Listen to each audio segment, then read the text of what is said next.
Hello Virgo, Virgo Rising and Virgo Moon people. This is your weekly astrological and card horoscope for the week starting June 5th, 2017.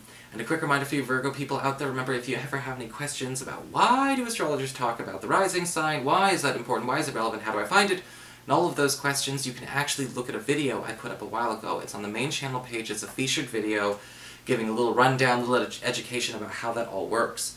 And of course, if you ever want to get a session with me, you can always go to my website, integrativemysticism.com. So what is going on this week, Virgo, when it comes to your astrology?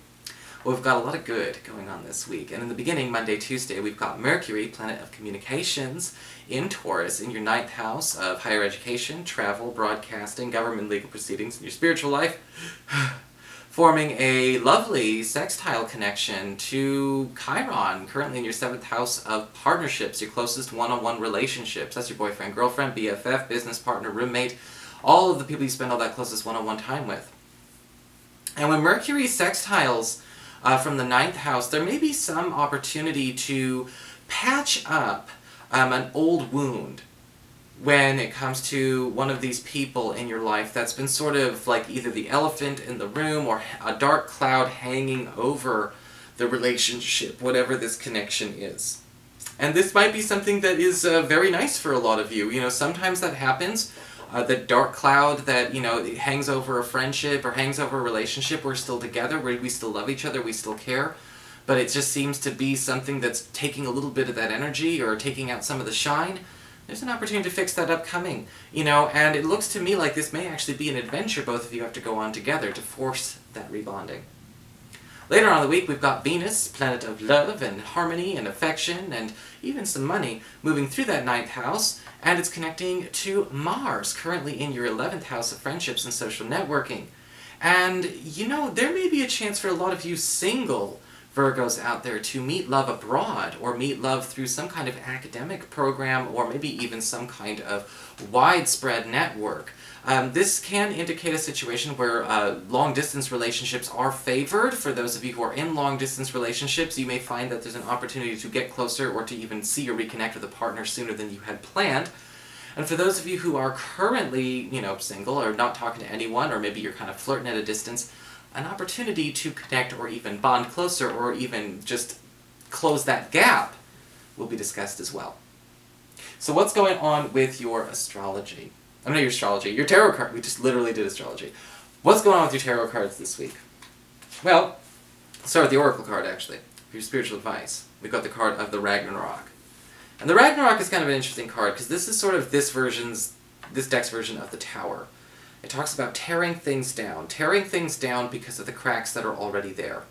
And when we look at the Ragnarok card, it's talking about ending a dysfunctional situation or a toxic situation that really just for some reason will not finish.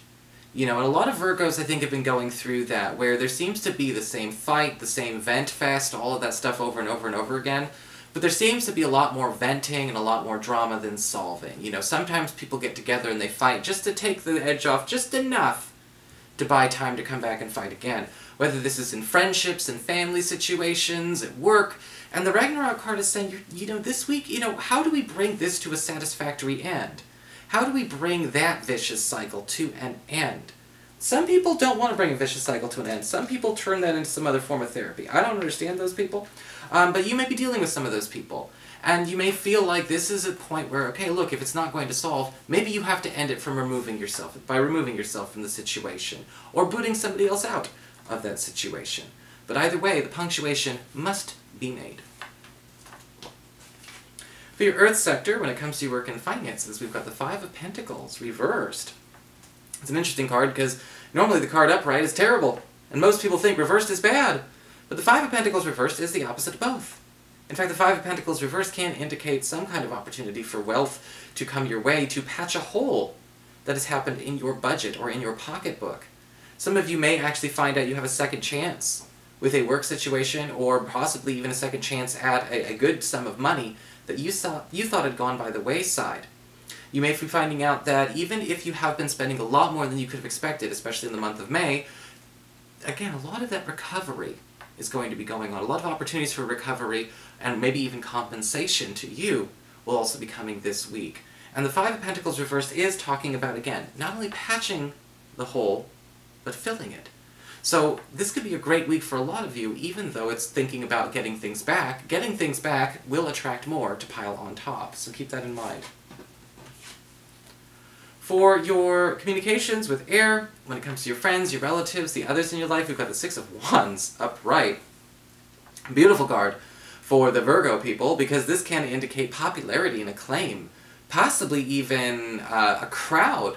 You know, maybe even a feeling of your 15 minutes of fame, or one of the 15 minutes of fame. Everyone has more than one set of 15 minutes coming this week for a lot of Virgo people, and it will have some big payoffs, I think, if you want to be seen, if you want to get noticed in this way.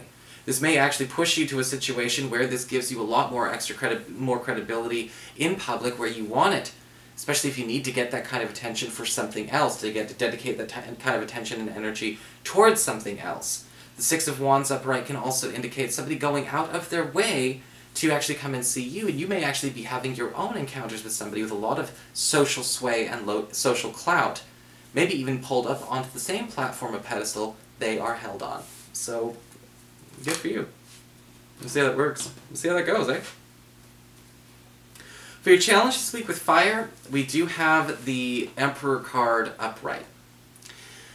Making calls that you don't think are yours to make is going to be your challenge this week, Virgo. Sometimes we do not want to be we don't want to stick our nose in, we don't want to be the authority figure, sometimes we don't feel like it's our place to say so, or it's the call we're meant to make, but some people put us in that situation. Some people put us in that position. Either they do it vocally, some people volunteer us to be a leader. We don't want to be a leader in a situation, we don't want to lead the conversation, we don't want to lead the group, we don't want to be the first one to go. The challenge is to be like, okay, you know what, just take that and go with it. Go with it. You're being put on the spot, but you get to be in charge. Go with it. You have a situation where maybe there are people out there who are trying to, you know, push you into a position where you're calling all the shots. Go for it. But the Emperor card upright as a challenge can indicate you may feel like you're just not qualified, this is not appropriate, it's for somebody else. No, it's for you. Because you're probably the only one who can actually do it. Or at least the only one who can do it well in the crowd that's there. For your emotions with water and your romantic life, we do have the Star card reversed. Love and romance could be a little bit bittersweet this week, but sometimes that's okay. The Star card reversed can indicate hope, where we don't think something has a lot of hope. And this may be a situation where a chance encounter, a chance opportunity for a lot of you single Virgo people may feel like it's not going to pan out, but it absolutely can. The Star card reverse can usually indicate signals of something that we can't cash in on right away. And I'm kind of getting a feeling a lot of you and your partners are going to be feeling that. You know, there's going to be something that's put on the table that's a really, really lovely idea, but we almost have to sit back and wait for it. Or we might have to sit back and kind of choreograph or engineer the ideal situation, the ideal circumstance for it. The Star card reverse is basically saying you may get asked out, or have this proposition put on the table, but we just can't do anything with it this week for whatever reason. You may find that there is an ideal love opportunity for you and your partner, or you and a crush, to actually explore and finally, you know, take that adventure on together, but it just can't happen this week. That doesn't mean it's not going to happen next week. We may have to hold our horses, but that's the bittersweetness there. Either way, whatever is put on the table will be fulfilled. We just have to wait. So that is your horoscope, Virgo. I hope you enjoyed it. If you did, please like, share, and subscribe. You know I appreciate it. And of course, if you ever want to get a session with me, you can always follow the links below, or go to integrativemysticism.com.